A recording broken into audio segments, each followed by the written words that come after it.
8वां semester start हो गया है और अभी भी तुम हो अनप्लेस्ड, तो ये वीडियो है आपके लिए। तो यार मेरा नाम है शिवा अग्रहरी और लास्ट ईयर मैं भी प्लेसमेंट की जद्दोजहद में लगा हुआ था और मेरा भी कोई भी प्लेसमेंट नहीं हुआ था कॉलेज से और मैं भी जनवरी तक अनप्लेस्ड था। मतलब मेरे हाथ में कोई भी प्लेसमेंट ऑफर नहीं था।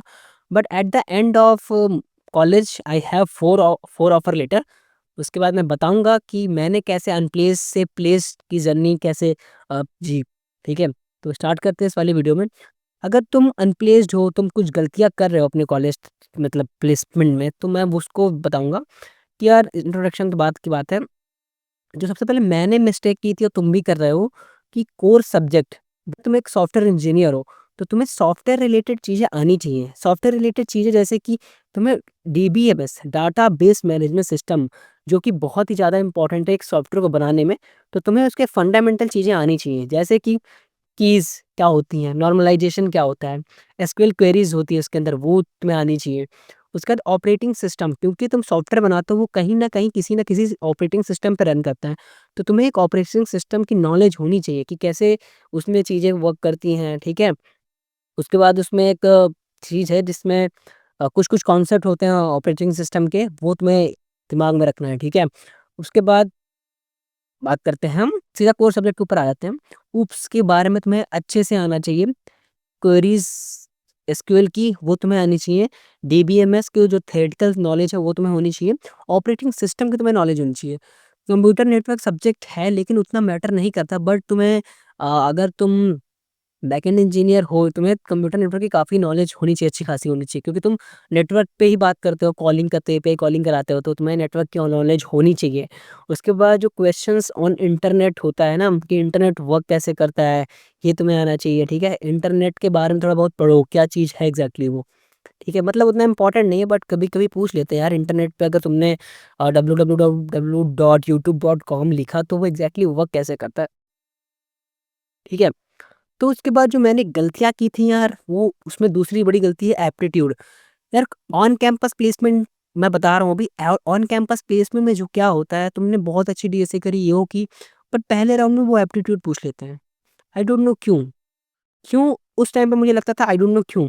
बट अब मुझे रियलाइज़ हुआ कि एप्टीट्यूड से तुम्हारी वो देखते हैं कि माइंड तुम्हारा कितना शार्प है। बट ठीक है, अपने-अपने कंपनी का अपना-अपना एक अलग होता है उनका क्राइटेरिया कि क्या पूछते हैं वो। बट जो मेनली ऑन कैंपस कंपनीज़ आती हैं उनका यही होता है यार, एप्टीट्यूड पूछते हैं।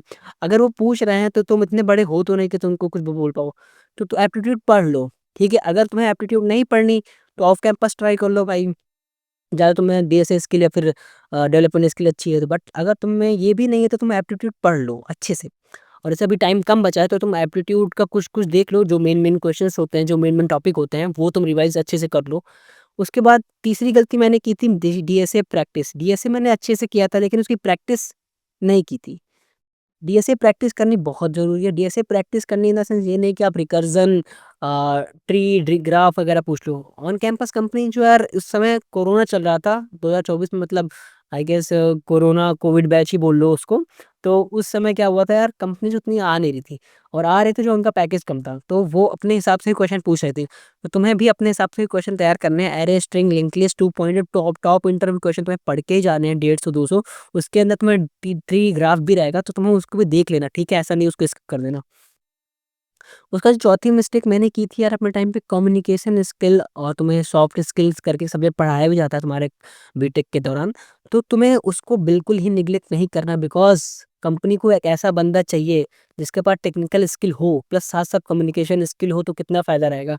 सपोज़ करो तुम्हारी ही कंपनी है और तुम्हें 2 बंदों में 1 बंदे लेना है, एक बंदे की टेक्निकल स्किल वॉव है, दूसरे बंदे की भी टेक्निकल स्किल एकदम खतरनाक सी है, लेकिन एक बंदे की कम्युनिकेशन स्किल अच्छी है और दूसरे बंदे की कम्युनिकेशन स्किल 0 है, तो तुम किसको लोगे?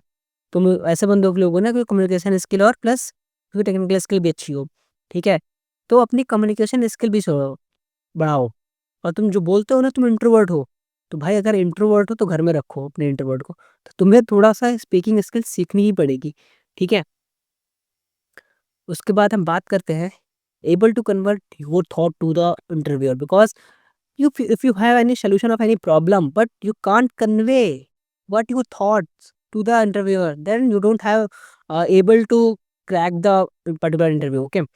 So उसके बाद जो उनके क्वेश्चंस होते हैं, ट्रिकी ट्रिकी क्वेश्चन, उस समय तुम उनको आंसर करने जाओगे तुम फँस सकते हो। तुम उनको पहले से ही सोच के रखो।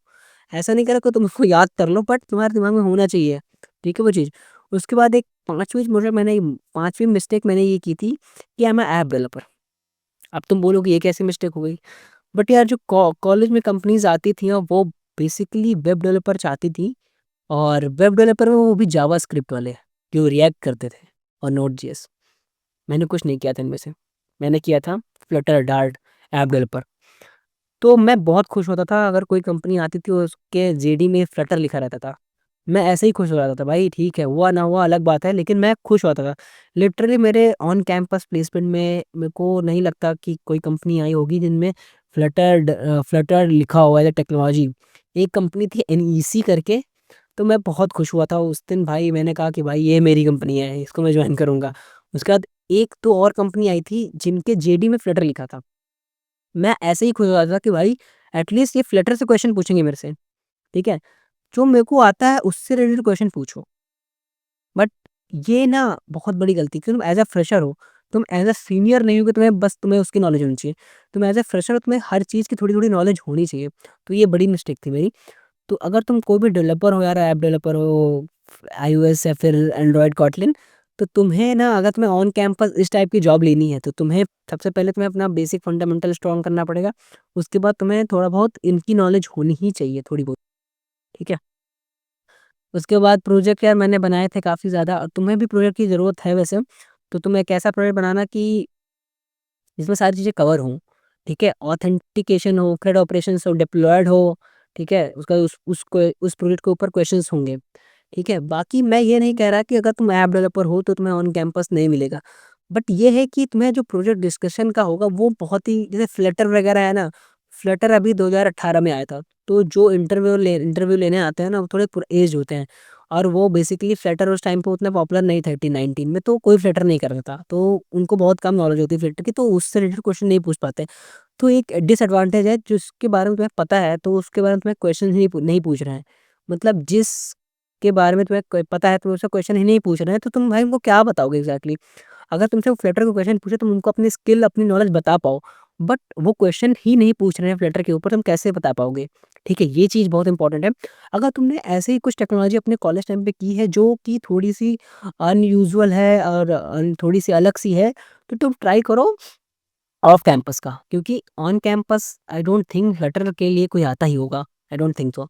उसके बाद अगर तुमने स्विफ्ट वगैरह की, तो स्विफ्ट और एंड्रॉयड वाली चीज़ें होती हैं, कॉटलिन वगैरह, वो तुम्हें चांसेस हैं कि उसके लिए कंपनीज आए। बट फ्लटर हो गया, आयोनिक हो गया, उसके बाद और कौन सा ज़ामेरीन हो गया, ये सब जो न्यू टेक्नोलॉजी है उसके लिए बहुत ही कम चांसेस हैं जिसके लिए कंपनी कॉलेज में आती हैं। बट तुम्हें ऑफ कैंपस ट्राई करना है, ऐसा नहीं कि ऑफ कैंपस कंपनीज नहीं है। मैं ऑफ ऑन कैंपस का बता रहा हूँ कि ऑन कैंपस में बहुत कम कंपनीज आती है फ्लटर के लिए, ठीक है? और अगर तुम डेवलपर हो, वेब डेवलपर हो, तो तुम्हारे लिए कोई दिक्कत नहीं, तुम्हारा थोड़ा लक का इशू हो रहा है। तुम में और प्ले स्टेशन में बस इतना डिफरेंस है कि उनका लक काम कर गया, तुम्हारा लक अभी काम नहीं कर रहा है। नॉलेज वाइज बात करी जाए, बस तुम में और उनमें ज़्यादा अंतर नहीं है, ठीक है? जो अभी प्लेस्ड हो गए हैं स्टूडेंट और तुम अभी अनप्लेस्ड हो, तो उनमें और तुम्हें बिल्कुल भी डिफरेंस नहीं है। बस एक दिन की बात है, बस समझ रहे हो? दिन होता है एक, तुम्हारा अगर जिस दिन होगा ना, उस दिन तुम्हारी कंपनी इंटरव्यू, एचआर इंटरव्यू, सब कुछ ऑफर लेटर हाथ में आ जाएगा। बस उस दिन का वेट करो और मेहनत करते रहो, ठीक है? डिमोटिवेट मत होना है। बहुत सारे लोग हैं जो बोलते हैं जनवरी फरवरी स्टार्ट हो गया है, अभी भी मेरे को जॉब नहीं मिली। यार ऐसा टेंशन मत लो यार, मतलब टेंशन तो होती है क्योंकि तुम्हारा पहला एक्सपीरियंस होता है, बट टेंशन मतलब अपनी स्किल पे थोड़ा मतलब फोकस करते रहो, और तुम देखो कि क्या चीज़ें लैक कर रहे हो जहाँ से तुम्हारा रिजेक्शन हो रहा है। अगर तुम कम्युनिकेशन स्किल तुम्हारी लैक कर रहे हो, तुम अपने टीचर की हेल्प लो जो सॉफ्टवेयर से पढ़ाते हो, तो मॉक बहुत सारे दो यार, ठीक है? ऐसा नहीं, तो मॉक इंटरव्यूज बहुत सारे दो। तुम अगर तुम डीएसए में लैक कर रहे हो, तो तुम 100 क्वेश्चन लगा लो डीएसए के, भाई थोड़ा प्रैक्टिस कर लो, उनको 2-3 बार प्रैक्टिस कर लो, ठीक है? तुम्हारे पास प्रोजेक्ट ना बनाओ तो अपने दोस्त की हेल्प लेके प्रोजेक्ट बनाओ। एट्स ऐसा नहीं कि तुम पूरा स्क्रैच से बनाओ, उनका प्रोजेक्ट लेके भी देख सकते हो तुम, कि उनके फंक्शनैलिटी बारे में पढ़ लेना कि कैसे चीज़ें वर्क करती हैं, ठीक है? बट घबराने की बात नहीं है, तुम्हारे पास बहुत सारे मौके अभी हैं, जिससे तुम्हारी प्लेसमेंट लग जाए। तब तक के लिए बाय-बाय। अगर तुम्हें जानना है कि मैं एसेंचर से क्यों रिजेक्ट हुआ, तो तुम ये वाली वीडियो देख सकते हो, ठीक है? एसेंचर से मैं रिजेक्ट हुआ था, और मैं नहीं, मेरा पूरा ग्रुप एसेंचर से रिजेक्ट हुआ था, और आज मेरे ग्रुप के सारे लड़के बहुत अच्छी जगह प्लेस्ड हैं। मैं बताऊँगा एक दिन कि कहाँ-कहाँ प्लेस्ड हैं, जल्दी ही 1-2 दिन में एक वीडियो आ जाएगी। तब तक के लिए बाय-बाय।